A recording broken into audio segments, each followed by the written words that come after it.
This place is entirely insane today. I love coming to this one, but this place is nuts. I'm having a great time. A lot of celebrities, a lot of celebrity friends of mine are here. I'm going to give you some interviews, show you the place, get you the flavor of what this thing offers, and you're going to want to come to one of these, trust me. So, if you've never been to a con, you definitely want to check this out. And if you've been to a con, then you're gonna probably like what you see. Either way, let's check out the Rhode Island Comic Con 2014. I never knew that a kid like me could take his mic around the world and flash the big ass D and rock the masses. From Madrid to Calabasas, Tijuana, Mexico, through the devils in Tokyo. Say they know me though, cause I be putting in work. Commit my life to rebirth, well respected cause that's my word. And I'm sure you heard about a new sound gone round. She might have left my hood when she was born in. Alright. We are here with Brian O'Halloran. I'm actually really psyched to meet you. I am a big fan of your work, especially Clerks, which is I guess what everybody knows you for. Thank you. And I have to know, how did you get this role? Because this movie literally came in under the radar. Absolutely. It was in '93, filmmaker Kevin Smith was holding auditions out of a playhouse that I had worked at. I was doing acting for about 2 or 3 years prior to that, out of this theater and a bunch of other local theaters in the Central Jersey and New York City area. So the owner of the theater called a whole bunch of actors that worked out of the theater saying, hey, these guys are looking for extras and people to play in this film that this guy's doing down here. And I was like, okay. I was doing another show at another theater at the time. This was like a month later, I totally forgot to come down to the first night of auditions. The next day, the owner called me saying, hey, you didn't come down. I thought you were coming down to audition. I'm like, oh, I totally forgot. That could actually cost you the role. I know. Yeah. So there you go. So I was able to go down there. Said, are they still doing it? Yeah, there's one more tonight. So I went down there with a monologue, and if anybody has the 10-year anniversary DVD, they have the auditions on one of the separate discs. So I went out there with a piece from a play called Wait Until Dark, which was the show I was doing at that time. Put it in monologue together, and then that's how I auditioned. Kevin liked so much what I did. He first said, oh, it's too bad I don't have a villain in the movie because I did this villainous type of audition. But a couple of days later, I got a call back from him, come on down, read then part of the script, and then it was the scene where The Empire Strikes Back is talked about, the contract workers and stuff like that. He's like, what do you think? I'm like, oh, it's really funny. The other guy's really funny. Right. He's like, well, you want to do it? I was like, sure. And I said, who are they in the film? Because when I was there the first night auditioning, I asked, how many principal players were there? They were like 6, but we already have them cast. I'm like, okay, we're just casting extras. So when I asked who they are in the film, he's like, well, they're the main guys. The film's name is Clerks. He's the main Clerks. I said, oh, I thought you cast those ones. He goes, yeah, I did, but don't worry about it. We are here with Vic Mignogna. I remember how to say the name too. She did it right. I did. It was amazing. Yeah, and if you remember, I interviewed him last year at MegaFest in Framingham, and we had a time. It was great. And I remember you told me that you guys were working on future episodes of Star Trek Continues. Yes. And that episode 3 was, I'm quoting you, was going to nerd me out. You have no idea how right you were. That was one of the most entertaining Star Trek episodes I've seen. I am honored. And I'm still going to say it. You just do an amazing Captain Kirk. Thank you. I love it. Well, you know what? I love the original series. And he's right over there. I love that man over there, William Shatner. I do too. And so we're doing everything we can to honor the original series. And you're not just, you're doing it. That's the thing, is you're actually doing it. People really like the show. They are. I've been blown away by the response. Everyone is really enjoying it and embracing it, and it's exceeded my wildest expectations. It's like a roller coaster ride. It just doesn't end. Yes. And I want to be on a future episode. I'm saying on a camera, I want to be. You have to make it happen. Yes, she's officially saying that. Yes, in front of all make of it you. happen. You have to make it happen. Okay. You said we have to find a way. We'll figure out a way. We have to get away. We got to figure out a way. That's like on my bucket list, is to be on Star Trek in some way. and I want to be on Star Trek Continues. Well, that's going to be your best chance. Well, even if I had a chance, this is the thing I want to do. I want to be on Star Trek Continues because of what you guys do. Thank you. I love what you do. Thank you so much, my dear. I'm totally crushing on you right now. No, you're not. She's I get my flowers. No, but seriously, I do get my flowers. there's no way. I mean, seriously, no way you could have realized this movie was going to be the cultural icon it is today. I'll say that, cultural icon. I mean, when people ask me about my favorite films, Clerks is one of them. Right in the top 5. I love Clerks. It's not even that it's real. It's just you can relate to it. Yeah, it was That's what I like about it. It was something that, filmmakers like John Hughes captured a certain essence in the 80s about that young angst type of thing. When it came to the 90s and the grunge era and all this other stuff, I think Kevin really captured that type of essence of what people were going through. People who were going through and graduating high school and debating whether it was even worth going to college because the job market wasn't even available to get a decent job and stuff like that, and the music reflected it, and so did fashion. So it was a great way for people who were struggling to find out what their identity was in the world. And he captured it in the simplest form ever. It was like a convenience store. Everybody has been to a convenience store. You either worked a crappy retail job or you've been to a facility or a store that you were treated like crap from the Exactly. So I think that's why it rings true. With no power comes no responsibility. Correct. And even though convenience stores are still around and video stores are not really around, but people can still relate to it. I mean, I'm sure even the President of the United States at some point in his life went, I'm not even supposed to be here. I love the way you operate, Captain Kirk. It's just the way you do it. You really just, it's something about the way you do it. You can see. Well, since I was very young, I loved that show, and I loved the way that Shatner played it. Sir Shatner. So I always knew if I ever got the chance, I would want to do it as honorably, and as respectfully to him as possible. But I don't want to make it my own. You know what I mean? I don't want to. You don't want to be a clone. No, I don't want to do something different with the character.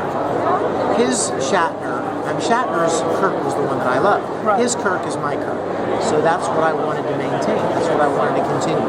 Was that Captain? Now, has he ever, you must have met him at least some point because you're here. Yeah. Now, has he ever seen the I show? have no idea. You never asked him? I'm afraid. I'm like ready to go in line and ask him now. Just to see if he Well, has. maybe you should say, might have to. say, oh my God, have you seen Star Trek Continues? It is the greatest homage to you and the original series that's ever been made. It is. I like it because it actually continues. I can't tell him that. You know what I mean? Because it's like the Bible says, let another man praise you, not your own lips. I didn't know this was going to get religious. You don't toot your own horn, you let other people toot your horn for you. Well, if I see him, I tell him, but I haven't seen him all that. He'll be coming out. He's got a cue coming. He's going to be walking out there any minute. Excellent. And then I'm going to have dinner with him tonight, and I will expect him to tell me about you. That's right.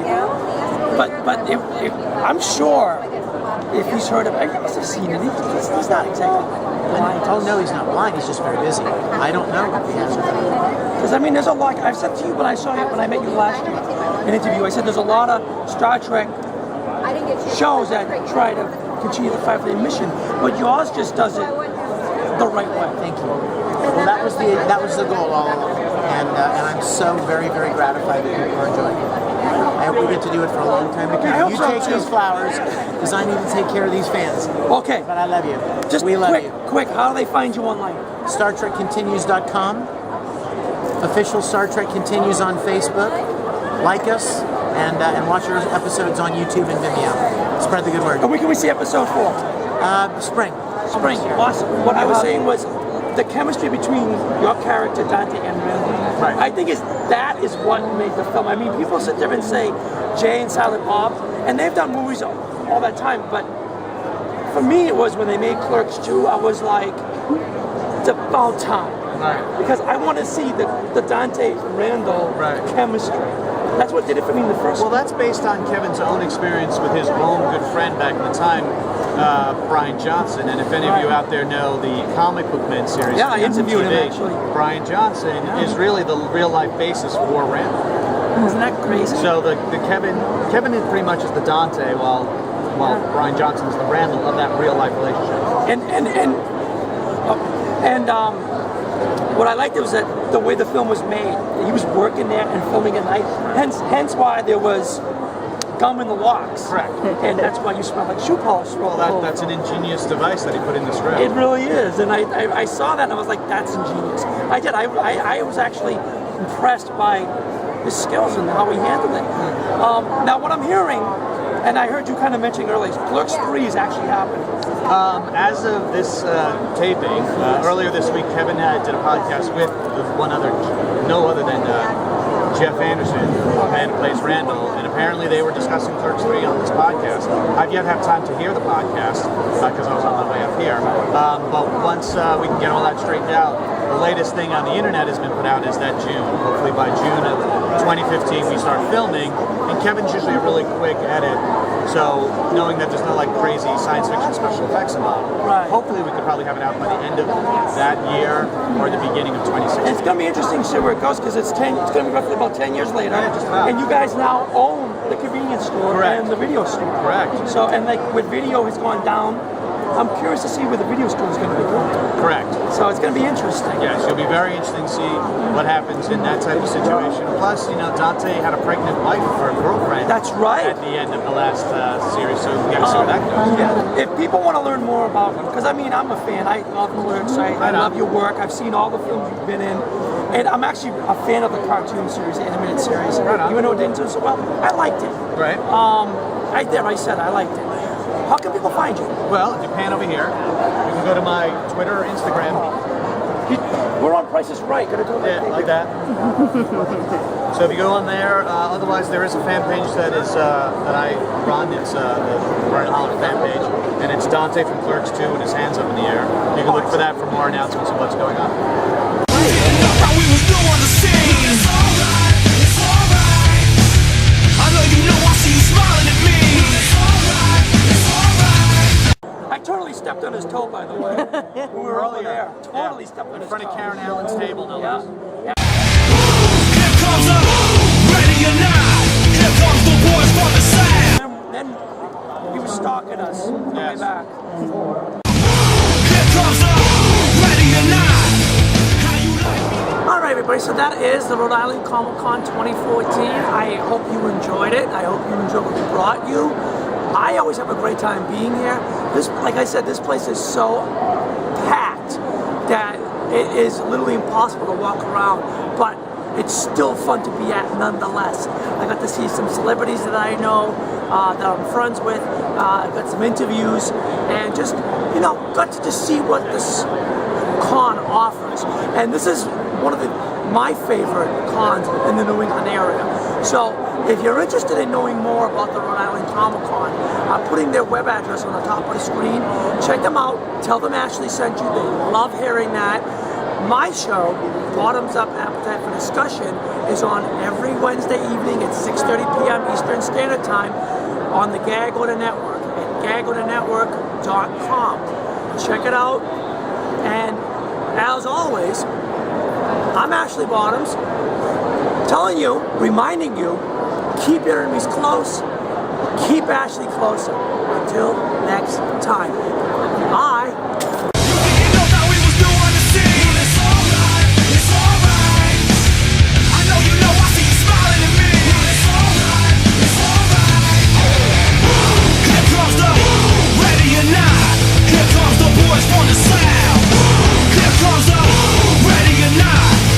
How you like me now? I say. Here comes the ready or not.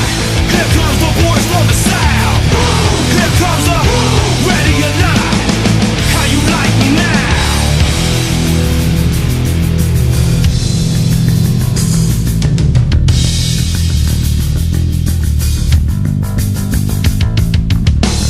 Is that all you got?